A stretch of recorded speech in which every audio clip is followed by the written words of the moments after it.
So in this video, I'm just going to quickly run through with you how to find out probabilities for normal distribution on your calculator. It is actually, if anything, a little bit easier than binomial distribution. So if you were looking at your notes or in your book, I've got these three examples.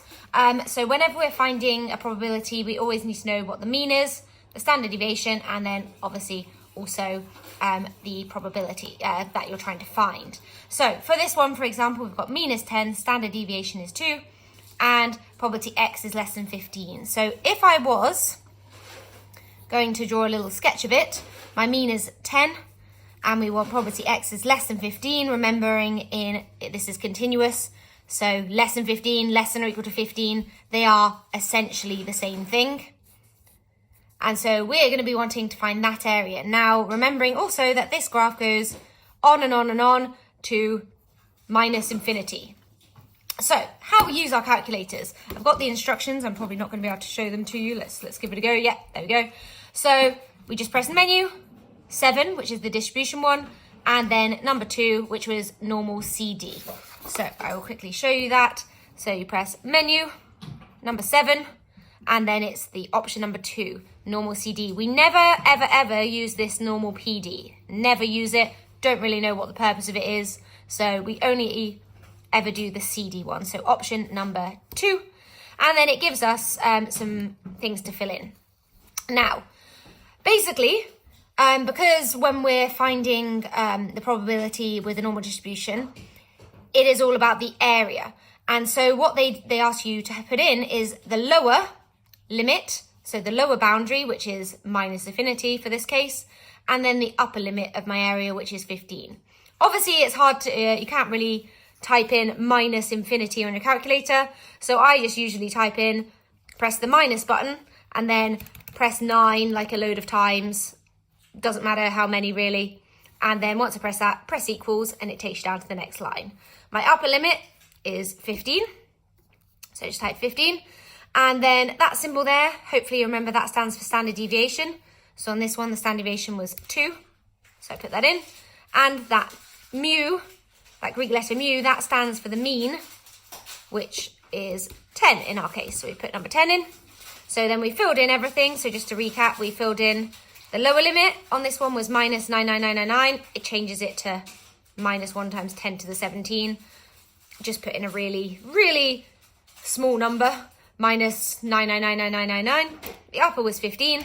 My standard deviation 2. My mean is 10. You then press equals one more time, and it gives you the probability. So 0.99379, etc., which will be 0.994 to 3 significant figures. And that is the answer. That is the probability if we have a mean of 10, a standard deviation of 2, finding the probability that someone's less than 15 is 0.994. Okay, so second one, if we have mean is 50, standard deviation 5, and greater than 48. So if I was going to draw a little picture, the mean is 50, the standard deviation, mean is 50, standard deviation 5, that just tells us kind of the shape of it, how steep it is. Greater than 48, let's just put it there, 48, greater than 48, we need over this way. And so my upper limit is going to be plus infinity. So I'm just going to get back to the screen without having to go through the whole process again. You just press AC and it will take us back to the screen one before. So on this one, the lower limit is going to be 48. The upper limit is going to be loads of 9s, infinity, just a load of 9s. And then the standard deviation for this one is, I just accidentally pressed fraction, is 5. As it says there. The mean is 50. And then we press equals one more time, and it gets us our probability 0.655. And that is the answer. And then the final one is the easiest one. I'm running out of space here, there we go. Final one, we've got a mean is 18. Wow, that's a bad graph there, oh well. Mean is 18. That's quite bad because it should never go back up again. Let's go, there we go. And we want between 15 and 19, so let's just say 15's about there. 19's about there. We want the area between those. So this one's quite easy. The lower limit's going to be 15. The upper limit's going to be 19. The difference on this one, we've got the mean is 18. So mean is 18. But this time we're told the variance is 3. The variance is sigma squared. So sigma squared is 3.